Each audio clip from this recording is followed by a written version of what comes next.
Este podcast contém descrições de violência, abusos infantis e casos de desaparecimentos, o que pode ser perturbador para alguns ouvintes. Se você ou alguém conhecido tem sensibilidade a esses temas, recomendamos cautela ao ouvir. Em caso de necessidade de assistência, entre em contato com um profissional de saúde ou uma linha de ajuda apropriada em sua região. Como vimos no episódio anterior, as torturas e assassinatos que davam início aos inquéritos nos deixaram muitas perguntas, mas duas delas nos instigaram. As CPIs estavam envolvidas com alguma instituição ou grupo? Por que o sargento Lorival Barata é apontado como chefe de um tal Esquadrão da Morte? Chegamos ao episódio final deste podcast, e agora vamos tentar encontrar o desfecho dessa história, explorando a figura do sargento Barata. Mas antes disso, precisamos abordar outros fatos sobre a ilha de Cotijuba, como a construção de uma infância e juventude marcada pela violência. Para entendermos melhor, precisamos revisitar alguns pontos dos episódios anteriores, mais precisamente o primeiro episódio, onde contamos a história de Cotijuba na época do educandário Nogueira de Faria. A professora Silvia Arendt conversou conosco para explicar melhor sobre os educandários e seu funcionamento no Brasil. Eu acho que é importante a gente começar esse debate sobre o educandário mais ou menos nas primeiras décadas do século XX, quando as crianças e jovens, porque naquele momento a gente ainda não tinha o conceito de adolescente, eles vão se transformando em um problema social para o país. E essa questão está associada ao processo que a gente chama de gestão da população, né? A partir desse momento histórico, os estados nacionais vão precisar de populações saudáveis, consideradas saudáveis. E a infância, né, as discussões sobre a infância fazem parte desse processo. Ali nos anos 20, a gente vai ter, então, debates médicos e jurídicos que vão dar ensejo, então, à criação da nossa primeira legislação para as infâncias, que é o Código de Menores de 27. O Código de Menores de 27, ele trabalha com três figuras jurídicas, com a figura do menor abandonado, do menor trabalhador e do menor delinquente, né? Então, é bem importante esse debate. E nesse processo, né, é que o Brasil tinha, então, instituições que acolhiam crianças, né?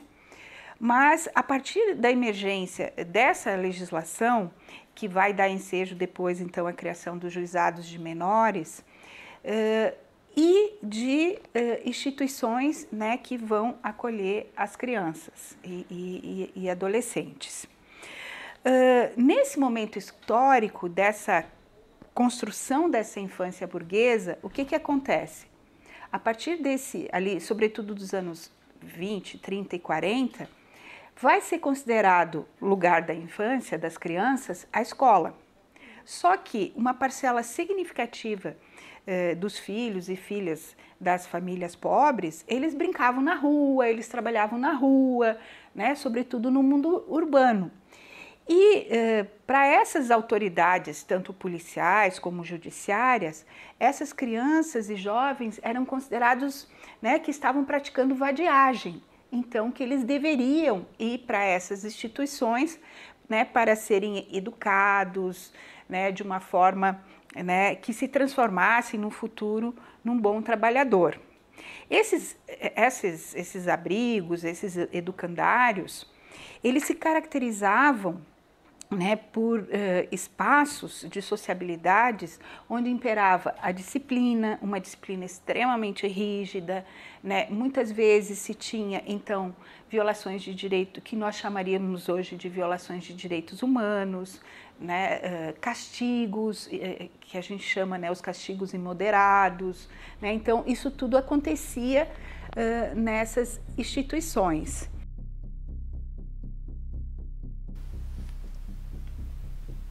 Como pudemos ouvir, a professora Silvia nos mostra que os educandários eram movidos pelos castigos imoderados. As crianças pobres, que eram consideradas rebeldes, na visão da sociedade, tinham seus destinos traçados pela entrada em instituições em que a disciplina era rigorosa. Um exemplo desses casos pode ser visto na ilha de Cotijuba, dos meninos apelidados de Caveirinha, Berço de Burro e Solar, que apresentamos no primeiro episódio, e eram vistos como perigosos, mesmo sendo menores. É a partir dos anos 60 que a situação se agrava ainda mais. Entre 1964 e 1985, o Brasil foi marcado pela ditadura militar, o que acabou intensificando o regime rígido das instituições comandadas pelos militares. Como pudemos ouvir nos episódios anteriores, o ano de 1968 marcou a ilha de Cotijuba. Ela foi transformada em uma colônia penal. Esse cenário se conecta com o cenário nacional, porque nesse período estava acontecendo um dos principais ciclos ditatoriais, marcado pela presença do poder estadual. Para isso, vamos ouvir um trecho da entrevista com o professor Reinaldo Lon. Toda essa operação repressiva lançada pela ditadura entre os anos 60 e 70 deve ter sido o caso do governador do Pará, que no final dos anos 60 vai aproveitar a estrutura existente de um antigo reformatório, de um antigo educandário, para transformá-lo num presídio comum e depois, quem sabe, inclusive, dadas as suas características, né, localizado fora do centro urbano, isolado, enfim, como um presídio para receber presos políticos. Então a gente tem aí a sobreposição de duas estruturas, uma estrutura federal, uma estrutura em que os próprios militares vão encabeçar a estrutura repressiva, criando um sistema nacional de segurança, né? Todo um sistema de segurança interna bastante complexo, que tinha diferentes componentes, diferentes hierarquias, até os governos estaduais, que vão entrar, obviamente, como colaboradores desse grande sistema. É nesse cenário de poder estadual militar em que o sargento Lorival Barata se insere. Ao explorarmos sua figura, conseguimos encontrar uma fotografia que revela sua aparência, publicada no jornal Diário do Pará em 5 de outubro de 1984. O seu rosto é apresentado em um estilo de retrato formal, refletindo seu papel autoritário. A foto nos mostra um homem com feições sérias, olhos castanhos e pequenos, bigode espesso e cabelos curtos e pretos. Ele está vestindo uma camisa escura, provavelmente parte de uniforme, sugerindo sua posição oficial. Acima da imagem há uma carteira de identidade funcional, indicando que ele é o primeiro sargento combatente da Polícia Militar do Estado do Pará. O sargento Barata, apesar de aparecer nos jornais desde a década de 50, é mais citado entre os veículos de imprensa a partir dos anos 70, período das CPIs que investigaram torturas e maus-tratos dentro da ilha, que ouvimos no terceiro episódio. Ouviremos agora um trecho da entrevista feita com Cid Quaresma, pedagogo e historiador que foca suas pesquisas no contexto da ilha de Cotijuba. Ao revelar a personalidade sádica de Barata, conseguimos entender o porquê ele poderia estar vinculado a grupos que torturaram e assassinaram pessoas que eram contra seu regime. Ele foi mencionado por alguns dos depoentes, sempre relacionando a figura dele a alguém truculento, violento e sádico. A ideia é essa. Assim, era uma pessoa que notabilizou nos relatos que foram concedidos pela maldade, pela crueldade, pelo sadismo. Além da fala de Cid sobre a personalidade violenta do sargento, as matérias da época revelaram mais uma coisa. Seu nome e suas ações violentas eram sempre vinculados a um grupo chamado de Esquadrão da Morte ou Gangue da Caveira, em que ele seria o comandante. Mas o que seria essa instituição? Estadão, 15 de agosto de 1971. O sargento Lorival Barata, acusado de ter criado o Esquadrão Paraense e ter matado o marginal Pifinho, foi desligado da Delegacia de Roubos e Furtos pelo secretário de Segurança Pública e devolvido à Polícia Militar. Diário de Pernambuco, 17 de agosto de 1971. Em absoluto sigilo, o delegado Electo Reis iniciou o inquérito sobre as atividades do Esquadrão da Morte, denunciado na tribuna da Assembleia Legislativa pelo deputado Paulo Ronaldo. O sargento Barata da DIC, segundo as testemunhas, é chefe da Gangue da Caveira. Gangue da Caveira era um dos nomes usados para se referir ao Esquadrão da Morte. E autor de vários homicídios. Outras testemunhas também acusam o policial de cometer arbitrariedades contra operários e pessoas honradas. Lucínio Sena Amorim, José Ribamar Cordeiro e um presidiário da ilha de Cotijuba, segundo as denúncias do parlamentar, são algumas das vítimas do Esquadrão da Morte. O primeiro foi afogado no rio Guamá e os 2 últimos teriam sido espancados até a morte na ilha de Cotijuba. Com esse contexto, finalmente podemos explorar a figura do Esquadrão da Morte, tão mencionado nos inquéritos da época. Esse grupo, que atuou no Brasil principalmente durante a ditadura militar, era formado por policiais e conhecido por suas práticas extrajudiciais, que incluíam a execução de suspeitos de crimes, muitas vezes sem qualquer julgamento ou processo adequado. Para explicar de forma mais clara o impacto deste grupo, entrevistamos a professora Mariana Joffre. Esse tema dos esquadrões da morte é um tema bastante importante. Na realidade, os esquadrões da morte, eles antecedem o início da ditadura militar.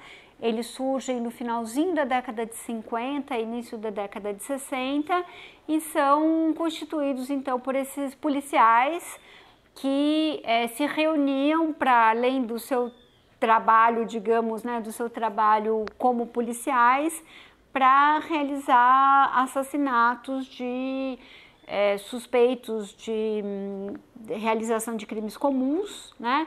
E também, às vezes, como forma de vingança, né? Por conta de algum assassinato de um policial da corporação, então se juntavam o Esquadrão da Morte, se unia para ir na comunidade onde esse colega havia sido assassinado e perpetrar uma vingança. Então, um dos grandes esquadrões da morte do período da ditadura, que vai pegar aí, se eu não me engano, é constituído no começo dos anos 60, é o famoso Esquadrão Lecoq, que justamente foi criado como uma missão de vingança da escuderia Lecoq contra um suspeito de crime comum que havia assassinado um policial.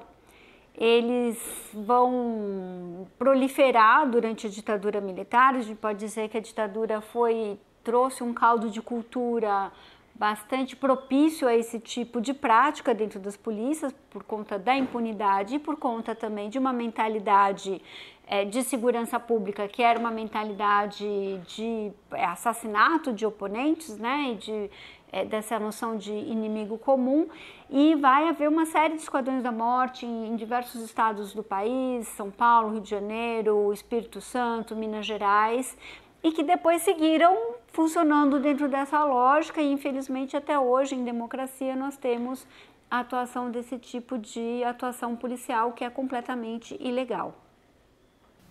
A partir da fala da professora Mariana, podemos concluir que o Esquadrão da Morte simboliza um período sombrio na história do Brasil, marcado pela violência estatal e pela quebra dos direitos humanos. Outro ponto importante desse grupo era a sensação de poder absoluto policial, que justificava esses assassinatos sem a supervisão da lei.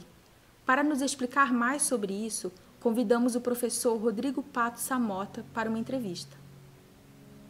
Com a ditadura, os esquadrões da morte se generalizaram, se espalharam pelo país, surgiram em toda parte, pelo aspecto que eu mencionei antes, né? Pela impunidade, pela sensação dos policiais que eles não seriam punidos.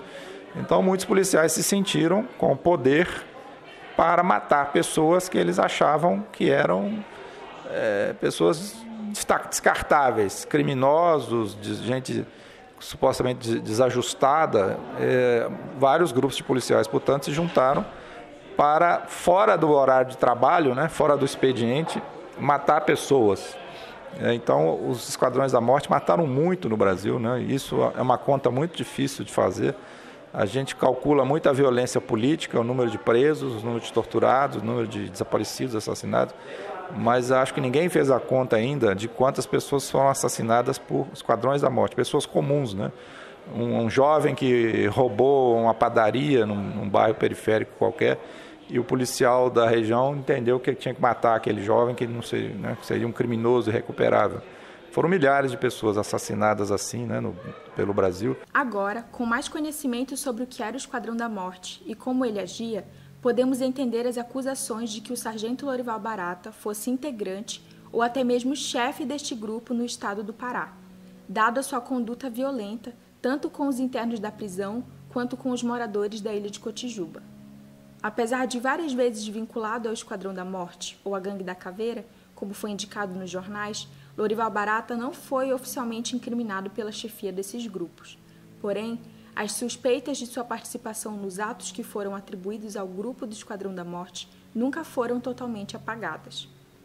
Essa situação de incerteza quanto às polêmicas, denúncias e inquéritos envolvendo a ilha de Cotijuba eram tantas que o presídio, funcionando desde 1968, começa a desgastar suas estruturas. Afetado pelos motins a partir de 1970 e a fuga fluvial de 1976, o presídio passa por uma fase difícil.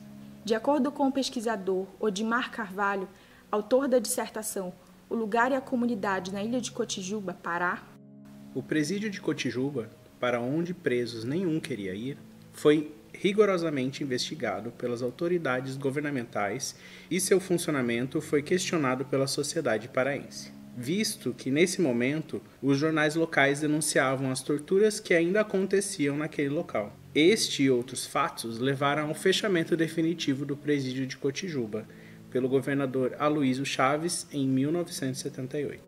Por mais que essa história parecesse ter acabado, algo repentino acontece no ano de 1984.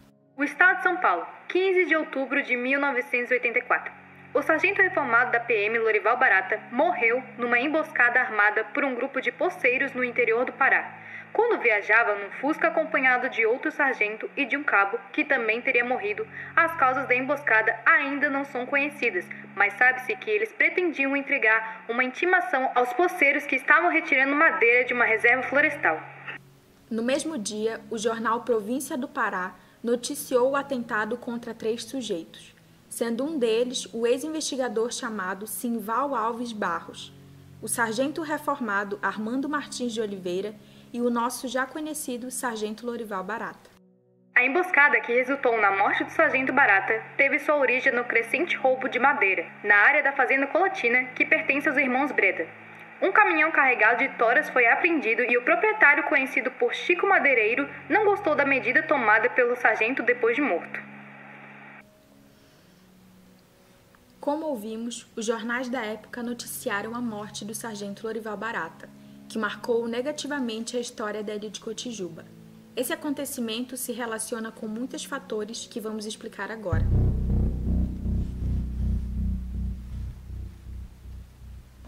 No dia 13 de setembro, um grupo planejava invadir a fazenda Colatina para roubar madeira, gado e pimenta do reino. A polícia foi acionada e impediu a ação. Dias depois, Chico Madeireiro e Saul tentaram retirar madeira da fazenda, mas foram barrados pelo gerente, Sargento Barata, e obrigados a devolver o caminhão carregado de madeira para a fazenda. Em represália, Barata, o sargento Armando e o ex-investigador Simval foram emboscados. Na mesma semana, um grupo de 18 homens armados invadiu um acampamento de desmatadores na Fazenda Universal, expulsando 60 trabalhadores, queimando barracões e perfurando tanques de combustível. Polícia Militar trouxe ontem para Belém o corpo do sargento Barata, liquidado de emboscada no ramal Jupuúba, estrada de Acará, com uma intensa fuzilaria. Depois de morto, Barata ainda passou 40 horas no local da emboscada, onde nenhum dos delegados ou policiais da área apareceu, pelo menos para ver se era verdade que 3 homens haviam sido emboscados, e um deles morto com várias descargas de cartucheira. Ontem, por volta das 8 horas da manhã, um político da Vila Concórdia foi até o local da emboscada e dali, ajudado por vários populares, conseguiu fazer a remoção do corpo do sargento para aquela vila, onde ficou aguardando a força policial que havia partido anteontem de Belém. O sargento Lorival Barata teve um fim marcado por muitos questionamentos. Como comentado anteriormente, a equipe deste podcast tem algumas dúvidas sobre o verdadeiro motivo por trás de sua morte e gostaríamos de compartilhar com vocês. Foi realmente uma emboscada ligada ao roubo de madeira ou o assassinato estaria ligado à sua participação no Esquadrão da Morte? A morte de Barata aconteceu 1 ano antes do fim da ditadura militar, período em que qualquer registro que pudesse incriminar seus apoiadores estava sendo apagado da história. Será que esse foi o caso do sargento? Essas são perguntas que não conseguimos responder, mas que continuam rondando nossa mente quando pensamos sobre o assunto. Atualmente, as memórias sobre a ilha continuam na mente das pessoas como um local de sofrimento, criando um confronto de memórias entre a mídia e o pensamento da população. A seguir, ouviremos o pedagogo e historiador Cid Quaresma sobre essa dualidade. Governos, prefeitos, autoridades interessam-se no discurso por criar naquelas ruínas ou em seu entorno uma espécie de museu, alguma prática cultural que mantenha viva, né, esse passado, essa memória, mais ou menos essa situação. Mas assim, dificilmente as pessoas referem-se ao passado da Ilha de Cotijuba como relacionado à Ilha da Redenção, como algo nesse sentido positivo. O que ainda sobrevive bem mais forte, na verdade, o que ao longo das décadas aí de 30 até 70 esteve mais em evidência é essa tendência de relacionar a ilha com um lugar de sofrimento, como um lugar maldito, como ilha do diabo, como ilha prisão, como um lugar que ninguém queria chegar. Isso sobrevive ainda, essa miríade de histórias que circulavam em torno da ilha ainda encontra algum espaço aí na imaginação local. Então isso ainda está presente, muito mais presente do que a ideia de redenção, que é praticamente nula hoje em dia, né? Foi forte, foi mais por pressão das autoridades que empreenderam os projetos de colônia correcional, educandário, né, e colônia penal. Essas pessoas que quiseram criar essa ideia, porque na verdade o povo nunca endossou. Esses confrontos de memórias criaram uma dualidade na Ilha de Cotijuba. Enquanto as narrativas das pessoas que viveram o período têm a imagem da ilha como prisão, a mídia e o pensamento atual veem a ilha como um paraíso tranquilo. De acordo com o artigo Arqueologia da Arquitetura em uma Ilha Amazônica, de Amanda Carolina de Souza Seabra, o período do presídio é o mais presente na memória da população belenense, devido à frequência de notícias sobre fugas, afogamentos e mortes. O período de funcionamento do presídio é o mais presente na memória da população belenense, por dois motivos. Primeiro, por pertencer a um passado recente, década de 1970. Segundo, por ter sido esse o período em que as notícias de fugas, afogamentos e mortes eram mais frequentes. Atualmente, as ruínas do presídio são um ponto turístico, uma lembrança de um passado violento. Cid Nazareno da Costa Quaresma trabalhou em sua dissertação de mestrado sobre a memória e as histórias da ilha. Em sua dissertação, ele reflete sobre a transformação de Cotijuba em um local de lazer, que tem apagado gradualmente a memória de seu passado sombrio.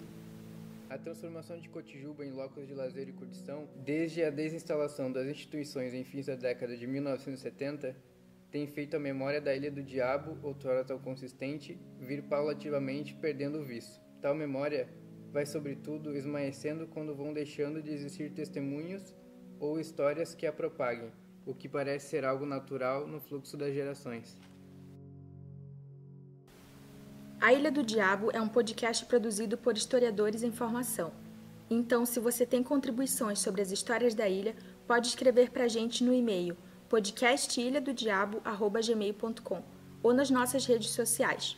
Obrigada por nos ouvir até aqui. Continue nos acompanhando e não deixe de curtir e compartilhar essa história. Este projeto foi dirigido por Ana Luísa Melo Santiago de Andrade, é coordenado por Maria Luísa Chunen Jamal, Thaisa Rodrigues de Almeida, Rafael Felete Lourenço e Guilherme Sinfer Fernandes. A pesquisa foi realizada por Bruna Giovana Cândido, Caio Lucas de Jesus Arruda, Sheila Cristina de Souza Caetano, Yasmin da Rosa Rodrigues, Maria Luísa Chunen Jamal e Lisiane Cristina Martim Barcelos. O roteiro foi escrito por Aline de Oliveira, Julia Heinz, Natália Santana Coelho, Thaisa Rodrigues de Almeida e Pedro Henrique Vanzeller Barbosa Santos. A checagem foi realizada por Laura Pereira Santos, Maria Luísa Chunen Jamal, Bruna Giovana Cândido e Caio Lucas de Jesus Arruda.